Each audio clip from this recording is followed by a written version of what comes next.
Hi everyone. So originally I was going to upload part 2 of my commentary of Cy and Dan's informal talk this weekend, but I've changed my mind, and you can thank Fernieboy100 for that, because he's uploaded part 2 of his Cool Hard Logic Exposed video series, and he talks a little bit about internet trolls and that sort of thing in there, and I feel it really warrants a response, so I'm going to do that instead. Stay tuned hopefully for my original upload that I planned for this weekend, hopefully next weekend.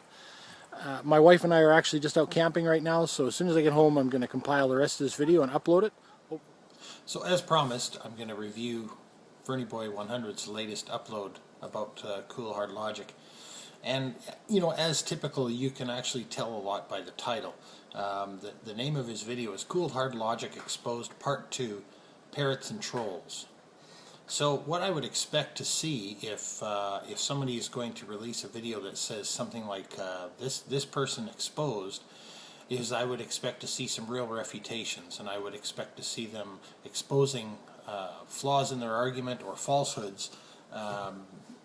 And of course, if they're going to talk about parrots or more specifically trolls, I would expect them to show some trolling behavior and not be involved in it themselves. So we'll see how Fernieboy does with this. I will go on record as saying I have already watched the video, and there's not much exposition going on. And actually, I would go as far as to say this video is trolling behavior itself. So Fernieboy does quite a bit of discussion towards the end of the video where he talks about the trolling of these poor helpless Christians and trolling of his channel by atheists, and he talks quite a bit about blocking people and that sort of thing. But again, if you think of what trolling behavior really is and watch any of this video at all, you'll see that really that's what this is. This is a trolling video.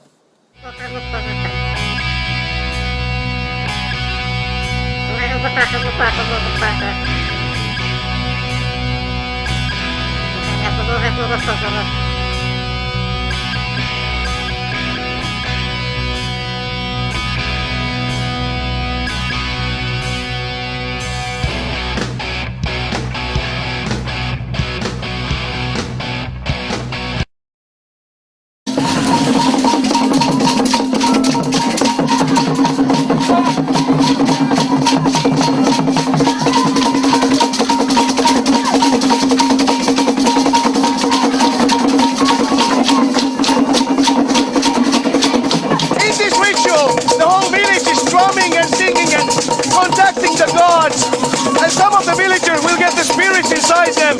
They go into trance and just completely blast all over. It's a very powerful experience to testify all this. So in the beginning of his video, you know, we see what it actually ends up being the complete depth and breadth of his argument against Cool Hard Logic, and that's basically a tacit admission that he's completely ignorant of math, and you know, has to resort to sort of ad hominem, basically trolling attacks by mocking him with this little parrot and a whole bunch of math on the wall, and of course subsequently going to these videos of voodoo ceremonies and calling it voodoo science because he basically doesn't understand the math behind it. You know, his arguments are not that he's found some kind of a flaw in Cool Hard Logic's math, or has you know, launched some sort of a technical refutation of Kepler's third law, or you know, finds a basic miscalculation somewhere. No, it's just that it's mere assertions on his part. And I have to go on and say this too. I'm not sure what Fernieboy is. If he's a Poe, I really got to hand it to you, because that's one of the best jobs I've ever seen. I mean, it's very, very good. If you're not a Poe, I find it really sad, actually. And I'm not much for sort of nationalism, but you're really giving Canadians a bad name. And I'll say a little bit more about this after the rest of the video. So this is one of the things that makes it hard for me to decide if he's a Poe or not. Is, you know, he says, let's take a closer look at the mindset of the voodoo and see what this voodoo science is all about. And then he shows this ceremony, right, this voodoo ceremony. If you watch Cool Hard Logic's videos, There's no voodoo involved, right? It's very, very technical, very straightforward, and very well presented. This is not a refutation. And of course he goes on, he has some text on his video where he says, people that reject God's word are under strong delusion. They are intelligent in their own minds, however they are not thinking straight. And when their version of logic is complete nonsense, as you will soon see. It's interesting that this strong delusion ends up in things like math equations that actually work, and satellites that actually work. And we'll talk more about satellites later. And space travel that actually works, and airplanes that actually work. It's interesting how that strong delusion can lead to so many practical applications. Even at one point he's got some text on his video that says, I can see a strong connection between voodoo rituals and voodoo science. And I find it really interesting because I really wish I could fast forward his video and not have to, it's 20 minutes and 36 seconds long. And there's entirely too much of this footage of this voodoo ritual in there. It seems to me that the person who's sort of fascinated by the voodoo is Fernieboy, because I don't understand what you would need more than about 5 seconds of that to make your point. So here's his actual refutation of the math. Fernieboy says, they always scream, the math works. Yes, sure it does. My 100-ton dog added to my 400-ton truck has a net weight of 500 tons. See? The math works. And don't laugh. Oh, I kind of jumped the gun there, didn't I? It's actually just like this. Real math, but with false, unproven science fiction numbers entered into the equation. Go Star Trek. Well, here's the thing, Fernieboy. If you don't believe in the math, I'd like to see you suggest some numbers that actually make sense. Just because you've got a book that makes an assertion, which all the people that are in your religion don't believe, by the way. Not everybody believes in geocentrism that follows Scripture. That doesn't mean that you can suddenly just throw around numbers like that and call that a refutation of any sort. And keep in mind, this is Cool Hard Logic himself didn't make that stuff up, right? He's just showing you what has been discovered by the scientific community. Those aren't his numbers. You make up a number about a 100-ton dog. This is not a refutation to just make something up and then throw it out there and say, see, I can do it too. So again with the voodoo references, he says again, your model defies physics. Let's make that perfectly clear. Geocentrism has both the Earth, a solid, and the atmosphere, a gas, both stationary at matching speeds of 0. This is easy to demonstrate, and it does not defy any physics at all. Heliocentrism, however, brace yourselves, LOL, claims that the solid spinning sphere spins at 1,000 miles per hour with the gas surrounding it. This cannot be demonstrated, and it defies physics. All experiments show a spinning solid sphere slips past the air, but they won't tell you that. That's not science. That's a lot more like voodoo. Go get your voodoo doll. So again, a bunch of assertions and ad hominem attacks in the form of showing this little parrot that's supposed to be Cool Hard Logic. And no data to back it up. If it defies physics, if you're going to make that assertion, the onus is on you to sort of provide evidence of that, right? I'd like you to trot out a physicist who would agree with you. I'd love to see you find that. As far as the spinning sphere and the gas, I'm not an expert on fluid dynamics, but I do know that all you have to do is look around our solar system and you can find other examples of spinning bodies that don't lose their atmosphere, right? That actually have atmospheres. I think Desert File video clip would be cleverly inserted here about gravity. Everybody who knows that knows what I'm talking about. But again, these are not refutations. These are just assertions. This is troll material. So not only, of course, does he attack that the Earth is spinning at 1,000 miles per hour, but that it's moving through space at 60,000 miles an hour, which he says is 31 times faster than a .308 Winchester bullet. Yet nobody feels a thing. More voodoo. You know, I know for a fact that the analogy has been brought up to Fernieboy about being on a moving train, because I was on the comments section months and months ago when some of these little flame wars were going on. And I've seen him discuss this, so I don't understand how it's so lost on him that, if you were on a 200-mile-an-hour train and it wasn't going over any bumps or around any corners, that you could close your eyes and feel completely motionless, right? And so, but yet here he says, nobody feels a thing. It's more voodoo.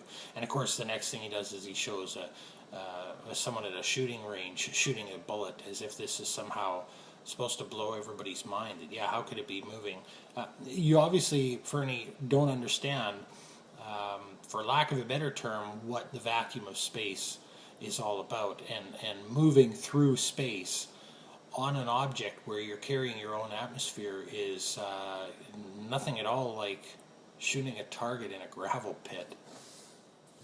In between all of his little ritualistic voodoo ceremony video clips, he's got some video clips of a teacher, or some pictures of a teacher in a classroom, and this is supposed to be the false teacher, teaching the false science to these kids. And again, I think he spends entirely too much time on these voodoo rituals, but if you actually watch the video, you'll see actually it's in a lot of ways not unlike Christianity in some ways, people speaking in tongues and rolling around on the floor, and that's really what's happening in these voodoo rituals. And the guy's even saying and talking about how they get the spirits inside them and they roll around. I don't know, there's some parallels there. I think it's interesting. I think Fernieboy does more projecting than he realizes.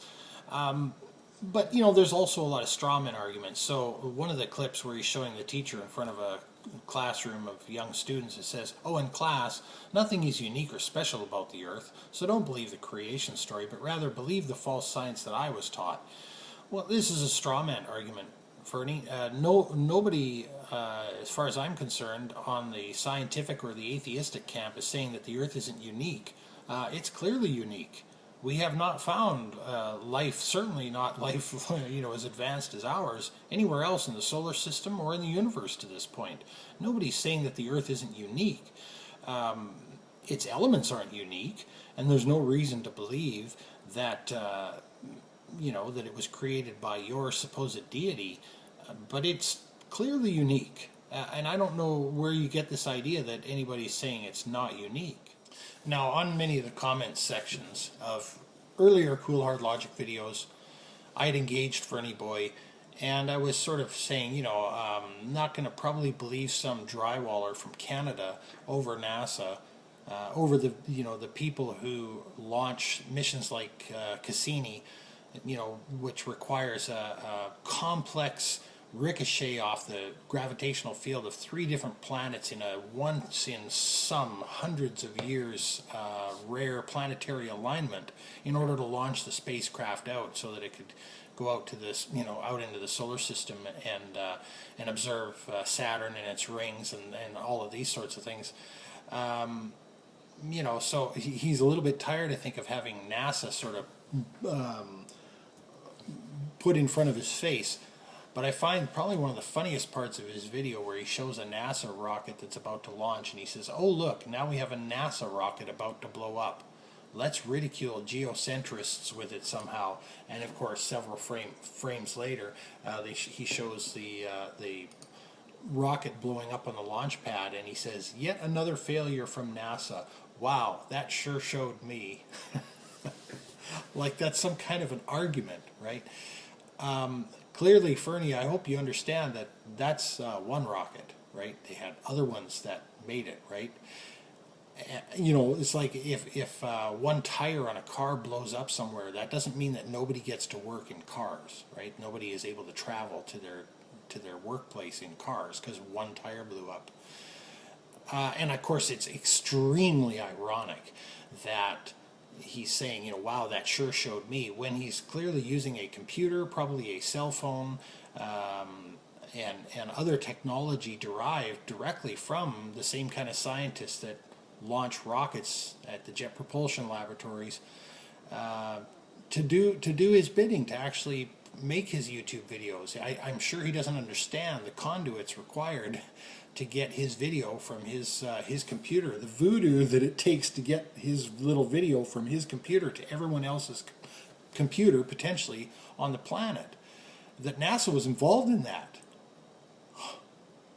Insert epic facepalm here.